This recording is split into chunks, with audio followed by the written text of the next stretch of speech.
Welcome to this week's episode of Coffee Talk. If you have just joined, Coffee Talks are the short in-between episodes where we read or user submitted stories, hang out with friends, talk about witchy pop culture, or chat with you with what's going on in our personal practices. If you want to be featured on Coffee Talk, email us at submissions@coffeeandcauldrons.com, or you could send us your submission on our website, coffeeandcauldrons.com. As we said, we've been having a little bit of issues with our submissions. So just make sure in the subject you write in all caps user story or something that alerts us to know that it's a story from you and it's not spam. We would appreciate it. But yeah, you can share with us your tips, ghost stories, or any kind of funny story you would think the community would love to hear. Be sure to let us know if we can share your name or if you prefer us not to. Your social media usernames are also a great way to get credit. And also, if writing out an entire email or submission is just not your thing and you're a voice note girly, gender neutral, you can actually send us like a little voicemail, and there is a 3-minute cutoff point. Just call us back and we'll put it all together, and it's no big deal. That number is 351-207-0799. As you guys can probably tell, since I read out that entire thing on my own, Robyn is not here. Robyn's dealing with some family stuff, and so I actually have a very special guest with me today. We actually met while we were actually in Chicago doing the Parafest, and we became really fast friends. So yeah, this time I am joined by Zee. Zee, tell us a little bit about yourself. Hi, that's me, Zee the Witch. In Chicago, it was funny on the flyer. It said Zee the Witch for a minute, and I was like, "No, that's not. I don't want to do that. That's not me." But yeah, I am a witch. I follow hedgecraft, but I also follow secular witchcraft. Maria and I talk about that a lot. Where it's like, "Are you sure it's just a coincidence?" So I am going to soon be a clinical hypnotherapist, and I already am a Reiki master and a death doula, and I'm certified in medical aid in dying for end-of-life care support for people that want to have the right to choose how they get to say goodbye to themselves and their loved ones. But everything else that I do is all spooky, weird, supernatural, paranormal. I have a lot of calendar stuff coming up, but we can talk about that later. I'm just ready to talk to my friend Maria because this is the first time I've done this. So yay. Yeah, we've been discussing since Chicago having you on, so it's like great finally having you on, and I get you all to myself. No stinky Robyn. I know, God, Robyn interrupts everything. Jesus. Just kidding. We love you, bitch.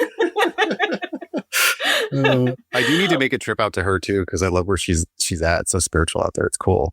So yeah, and to you, of course, because the country. It's all where all the spooky stuff is. So yeah. I'm actually, just so you guys know, I'm going to be going to California next week, and we're going to do like some live episodes and do a ton of like content. So I'll be there for like the entire week. I think we're going to go see a Rocky Horror drag show. Yes. It's going to be a whole thing. It's going to be a lot of fun. I wish you were coming. That would be really cool. How far is she from LA?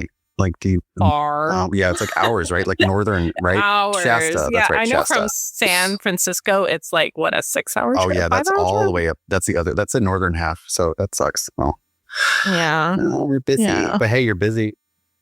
Yeah. Doing the work, Oh yeah, this week is not this week. This entire month is so busy. This is the witch's time to shine. So. Hell yeah.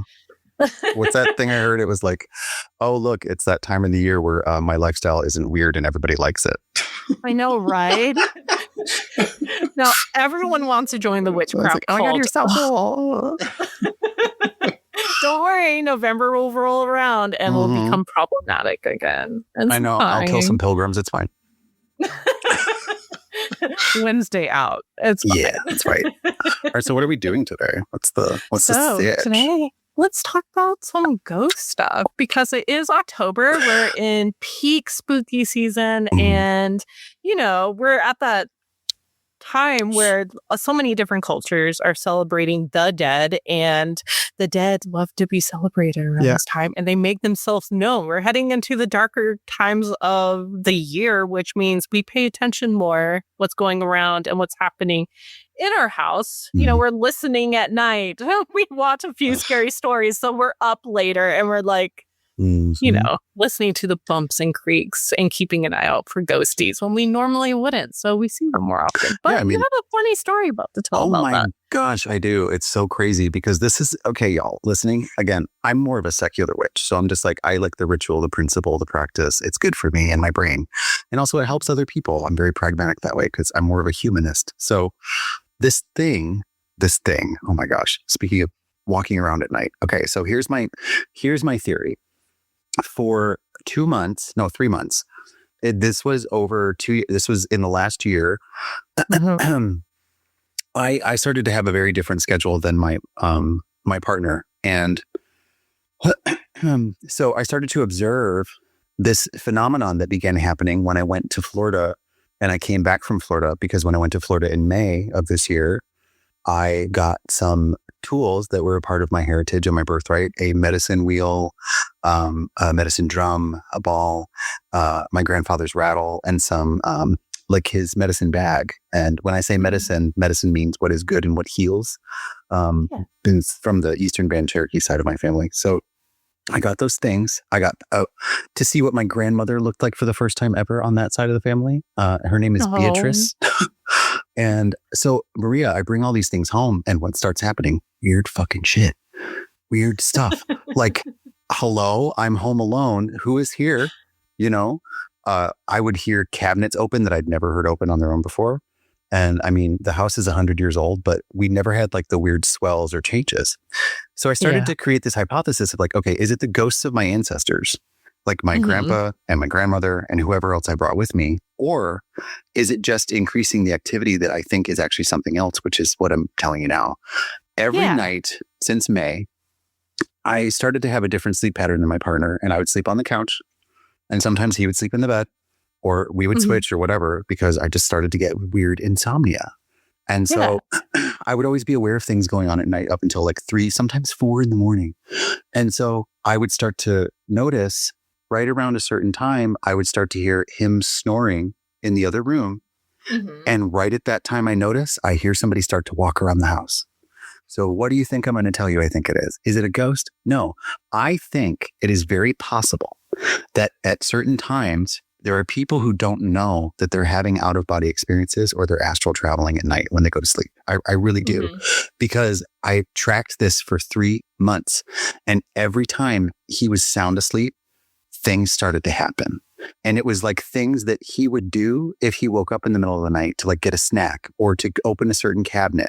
It was his routine. And sometimes it would be like he sounded like he was going to work. And the last time it freaked me out so bad because I don't see things with my eyeballs. If I ever see anything with my perception, which again, it's like, is it perception? What is it? But when I see things, I don't see them with my eyes. And this is the first time in many years I walked from the den to go to the bathroom. And this is like, again, 3 at night or something. I go into the bathroom, do my business, wash my hands, come out. And I hear, before I come out, I hear like him come out of the bedroom. But this time it's so pronounced, Maria. It's like his footsteps, like, and then a cabinet opens, and then like him going through the fridge. I'm dead serious. I'm like hearing all these sounds. I'm not tired. I'm just hearing it. And I'm like, oh, I guess I woke him up. I was being too loud. And I'm prepared to like, when I come out of the bathroom, that he's going to be standing in a spot that he usually is if he's like snacking on something. And he's like, oh, I can't sleep. I'm going to try to go back to sleep.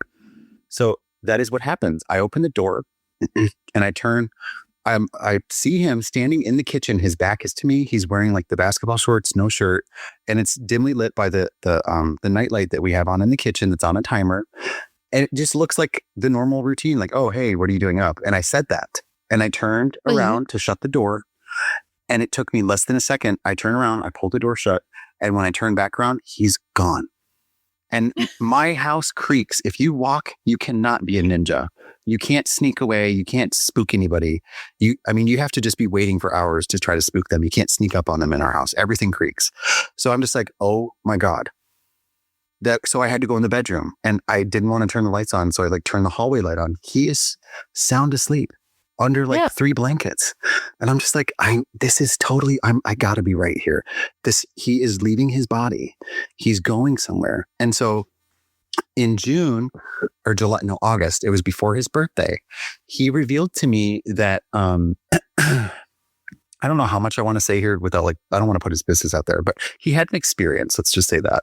And Okay.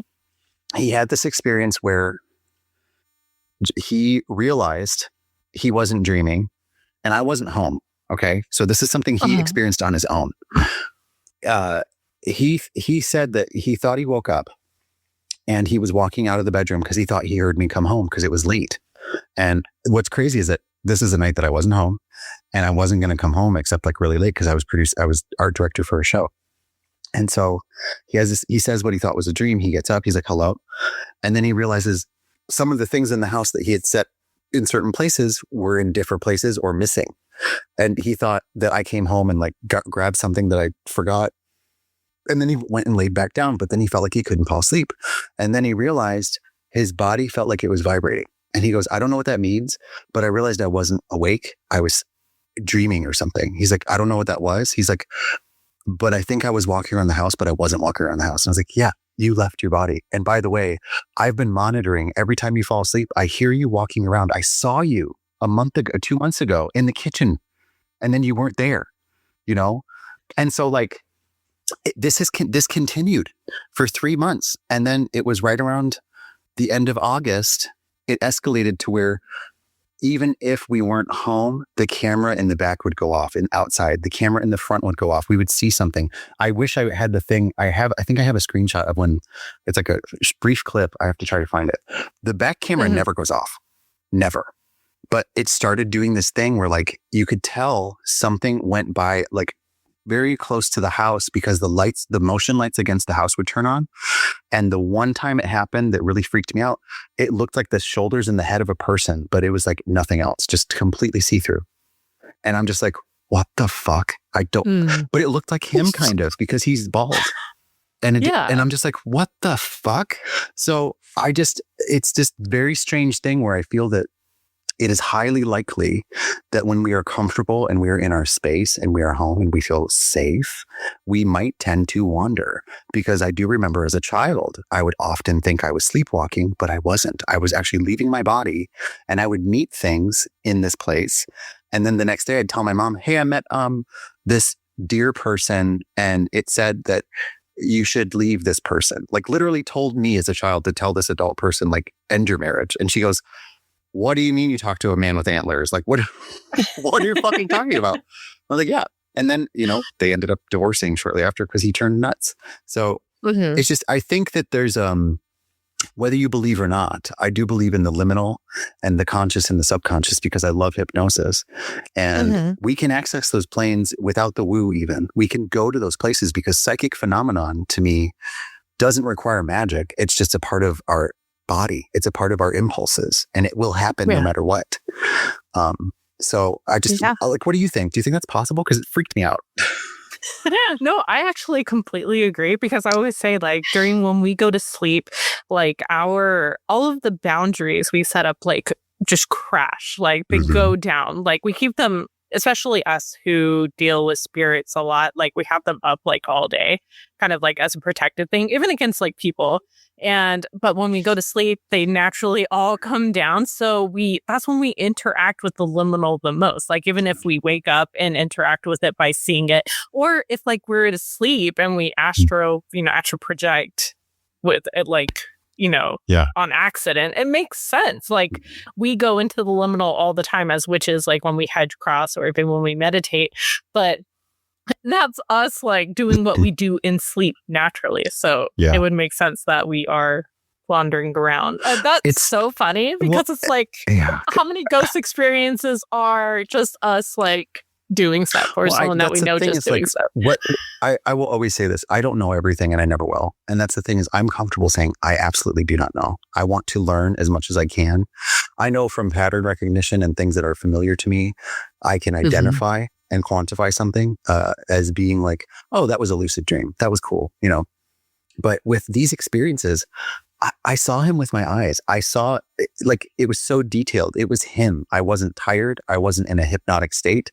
I literally was like playing a video game, went up to go to the bathroom, and then he's got his back to me in the kitchen. And it looks just like any other time I've seen him in there randomly. And I'm like, what are you doing up? And then he goes in the fridge. And it's just like, but it was just so obvious that it wasn't him, but it was. It was like, oh my God, this is so creepy. What are you doing? Because he doesn't believe in this stuff at all. Yeah. Not a believer at It's all. funny how and that's what makes it funny. Believing. Yeah. And then all of a sudden they're like, well, I can't explain that. Yeah. And I mean, on a different note, related to that, when you are a magical person, which is what I call a lot of my listeners for my show, because I think we're all magical in our own way. But when you are coupled with a person who's non-magical or a skeptic or a non-believer, I don't think that that's a bad thing. But what I do believe is that in my experience, I've had partners or relationships where it does become a point in contention where they're just like, they get freaked out because they start to see that it's not make believe. Like there are things that you cannot explain. And it's not like he wasn't inviting this in, but when he said, I left my body, I was walking around the house and I realized the next day I was not actually awake because what the hell, It's just, he just knew, he found the difference. And then he had another experience later that, again, I don't want to share too much because some people, don't tell people that business, but people get pushed into a state and they're like, oh my God, I get it now. I see it. I understand. And it's like, it's scary to them because for us, it's not. It's normal. I don't think anything's strange. I don't think anything's fucking weird. I get a little freaked out when it's like so on the nose because I'm like, can you stop doing that, please? It's kind of like a lot for me right now, Yeah. But it's nice when it's obvious. It is. And Scarlett, like, she is the same way with she does believe, but there's a lot of things she's like, I don't know. I don't know what that was. I don't really care to know. What was your story? Is it the one about when you were driving? Because that was freaky. There was that one. I did share that one on the pod already about like the whole thing and how she was like, I don't know. But then she was in the garage later being like, oh, I'm freaked out. Yeah. And I'm like, because there was something in the garage that followed us, I guess, from hitting. Oh, that's right. And you were kind of worried. You're like, oh God, why did it follow us? Yeah. And we were literally going on a road trip the next day. And it was like, well, let's remove this from the car before we actually go and do something. But I really do like that. Also, the whole liminal stuff and how even, people who aren't as magically inclined, or at least deny being magically inclined. Yeah. It's like teenagers, sometimes they are the poltergeist. Yeah, the psychic stuff, right? Yeah. Yeah, like when all that feeling and emotion, like it bubbles up in teenagers, it can manifest as like crazy stuff happening in the house because the energy is so chaotic and so fueled by, their hormones or whatever is going on. And magic. Yeah. So a question about that anyway, since this is a simple coffee chat, do you think, because I don't think it's true for everybody. A lot of people say that after you hit puberty, it goes away with that intensity. I don't think that's true for everybody. No, I feel like mine has gotten worse. And by worse, I just mean like what I'm saying. It's so on the nose. It's so intense. There's moments where I'm just like, is this reality? What is happening to me? Yeah. No, I think it ebbs and flows, really. But I do think it ebbs for a lot of people, especially when they deal with like religious trauma and it's the people who lean too much into their adult nature and they don't ever interact with their childlike nature, then denying their inner child. Yes. The more we're friends with their inner child, the more that we interact with that world. Yeah. Does that make sense? No, it makes sense because it reminds me of, we've talked about this before, where it's like you can't avoid your shadow. You have to be friends with it. You have to understand it. You have to identify it. You have to have a relationship with it because a lot of the time, your childhood, if you had a short childhood or a brief one because of experiences that were not great, your shadow was the part of you that kept you safe a lot of the time. It adjusted quickly to go, we ain't doing this. We're the fight or flight, So as you turn to an adult, you're afraid of that part of your childhood and yourself because your shadow's over there too. It wants to play. It wants to be disruptive. It wants to experience what it didn't get to experience. And that's what I really think that people need to hear the most is like, you can have a very beautiful adult experience as a child all over again. You can speak to that part of yourself and embrace it and heal.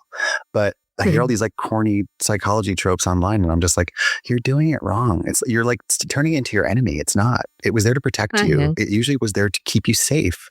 And then maybe it turned into addiction or something else later, but that's your adult messing it up, Yeah. That brings up like the moon card in tarot. I don't know how you view the moon card, but I view it as like our conservative nature on one side by the domesticated dog, Mhm. and then our childlike nature, Yeah. our wild side by the wolf on the Yeah. other side. And then in the middle is like our intuition and poles. Yep. liminal and everything. And when we bring these two things into harmony and not deny each side, that is when we Yeah. are at our most powerful in all areas of our life, Well, and that's including our that magic. balance that, I've been in this group that talks about, can you question your beliefs? And I really love it. It's on TikTok. It's called the Bat Collate. And I just had this really amazing conversation about how philosophers debate the difference between brain and if there is mind. And it's still debated to this day because it breaches into what is consciousness. I mean, there really is not a clearly defined definition that suits and appeases everybody's standards, because psychologists don't agree, philosophers don't agree, scientists don't agree, neurologists don't agree. They're just, they have this idea of the approach of what it is, but brain and mind are different. My explanation is this for people that are like, what the hell are you talking about? Brain, to me, your computer is a brain. Your brain is a computer. It operates on a system that boots up when you're born, and it doesn't have anything to do with your personality or anything. It's the thing that keeps you moving, functioning physiologically, physically, and that's it. Your mind is when you start to become conscious, or you start to become aware of your experiences and the patterns of those experiences. And this goes into like hypnosis a lot, which is like my thing right now because I'm in school. So I am so blown away by the fact that we ignore that in-between place, the liminal. It exists in neurology, it exists in psychology, and it exists in the spiritual, in practice. And the difference between people are like, well, isn't that just disassociation? There's a difference. When you go to the liminal, it's on purpose. When you disassociate, you don't want to do it. It's on accident. It's your way of trying to cope without coping. So my recommendation is go there. Go to the weird place that you don't know. Go to the thing that you have an aversion to, because every time people do, they tend to heal a lot. And they release a lot of things, It's pretty profound. I love it. I feel like it would fix us politically. But two wings of the same bird, right, girl? It's like, what are you doing? This is theater. Why does everybody think that one person has it right, the other has it wrong? We're so divided, and it's so terrible. It's really, like that thing I talked about, community where, we're so separate, but we're trying to say that we're a part of the same system. And we're not. There's gatekeeping, there's injustice, there's disparities economically, socially. And it's not just in politics, it's even as witches. There's so much weird stuff that we see and experience. I mean, we had it happen in Chicago, girl. You know what I'm saying? Yeah. But that doesn't matter anymore. Bye. So. No, no, I completely agree with everything that you said. Well, don't agree with everything, but it resonates.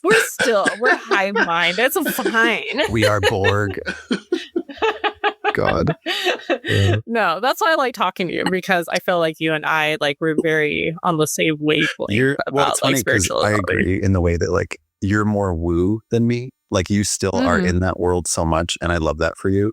And I'm more like, I've always been a science person. I've always been a nerd, but I know magic is real. I do. I just don't, I don't utilize it in the way that I think people expect me to, because I say I'm a witch. If anything, I think I'm a facilitator to help others heal. And I try to approach things. And I feel like we have this in common too, where it's like, you just meet people halfway wherever they are, and you kind of let them do the work. It's not like you're not doing anything, but you're just like, no, you can do this. I'm just here to make sure that you get it done. That's it. Yeah. And I do that for myself too. Yeah. And I think that's where, a lot of witches, they get it wrong. Like when they try to develop a practice, they try so hard to fit into a box of what they think a witch is. Yes. But you have to really find that unique place for yourself and what it means to you personally in order to have like a really great practice and something that resonates deeply with you. Do you think that semantics are important, and the linguistics of words is important when it comes to explaining a spiritual practice, especially when people try to use broad strokes like, what is a witch? I've heard so many people, as an example, Wicca and witches is the same. It's like, we know it's not because of history. Wicca is a religion. Yeah. Witchcraft could be several different paths. It's just a spiritual journey and individual practice. It could be an amalgamation of a lot of different things. So to kind of bastardize it and say, oh, it's just this, it's like, That's why Christians get mad when you say that it's just that. It's just like, don't do that to don't other people if you don't want to be othered, you know? So it's like, stop. Yeah. But what do you think? Do you think the words are important in the origin? Because like, what is it? A male witch? Everyone thinks it's a, what, you know what I'm going to say? No, like, I think people get it Everybody wrong. says fucking warlock. I'm like, why? I think people look at the past and have this, like, this romanticized view of what a witch is. But in the past, it was just a woman or a man or someone who was non-binary, who could not obviously be non-binary back then, or was. And they are just in their kitchen. Yeah. They're cooking and they're creating tinctures. They are like doing stuff that for the land, and they're like paying respects to the land. Yeah. Like, that was witchy back then, but they did not call themselves a witch, even though they were doing what we would consider now witchcraft. Yeah, it really was. You know, there's what were they called? Cunning women.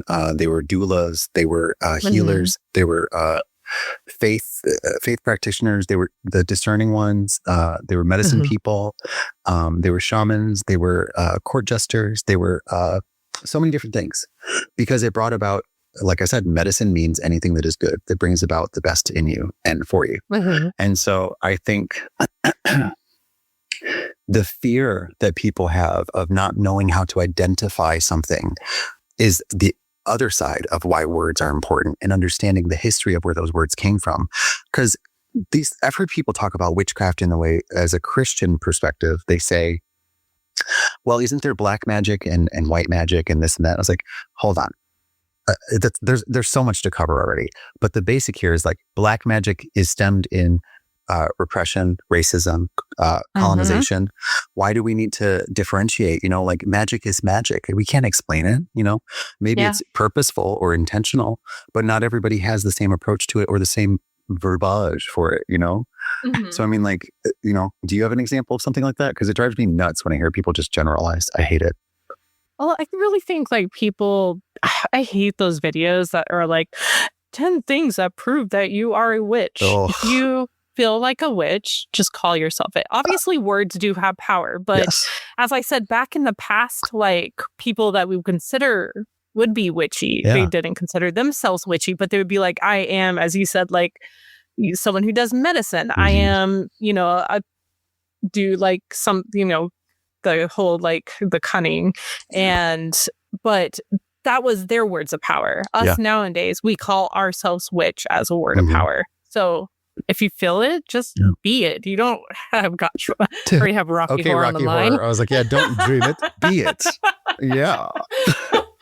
No, but I really, like, words do have power, but there's different words that represent different things. And that's once again, like, don't put yourself in a box. And if, you know, you want to call yourself different, if you don't feel like a witch and you feel like something different, just call yourself that. Yeah. Like, which is witch, you know? What are you going to be today? I think that's why I like to say that people, I say hi to people as if they're magical creatures, because a creature could be anything. It could be humanoid. It could be not. You know, that's so funny, because I call people, like, for the past, like, 5 years, I go magical creatures. Oh, you do? So it's funny that you do too. Yeah. I'd like, hey, magical creatures, it's me. And it's like, that's how I've always done it, because it makes sense to me. And then it's funny that you have a cauldron topic or like titled show.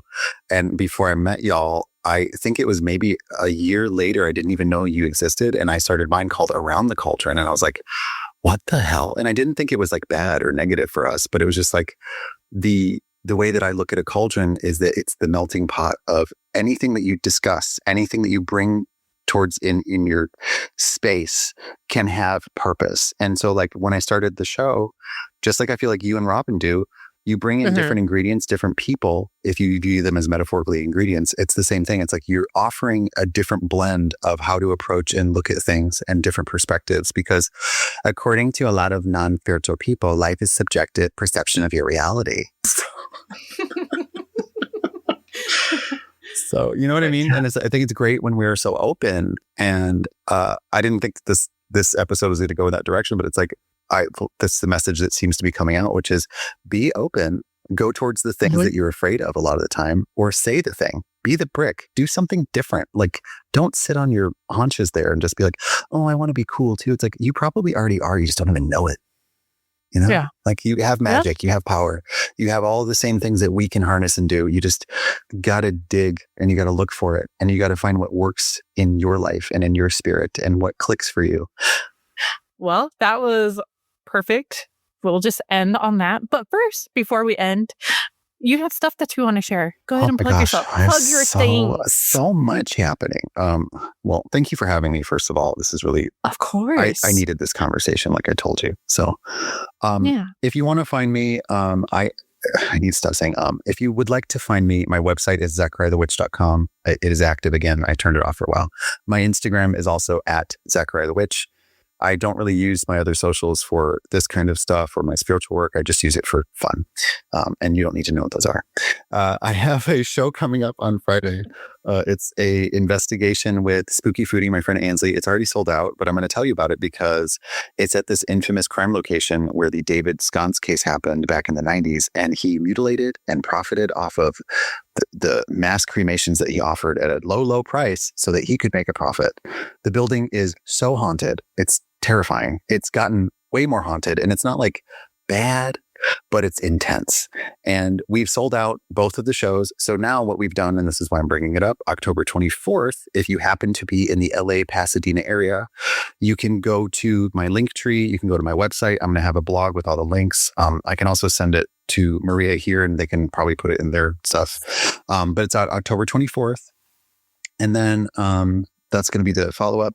I will be at the Mystic Museum this October 4th from 12 to 6 doing readings. And it's just for fun. It's scary. It's spooky. It's a great shop. Go check it out and go up the street to Horror Bodega because the Horror Community Foundation, which I am the secretary for, we are finally beginning our calendar of events for community wellness. And what we're calling it is Final Ghoul Wellness Mondays. So Mondays, October 6th, we're doing our first support group that is going to be led by a licensed therapist.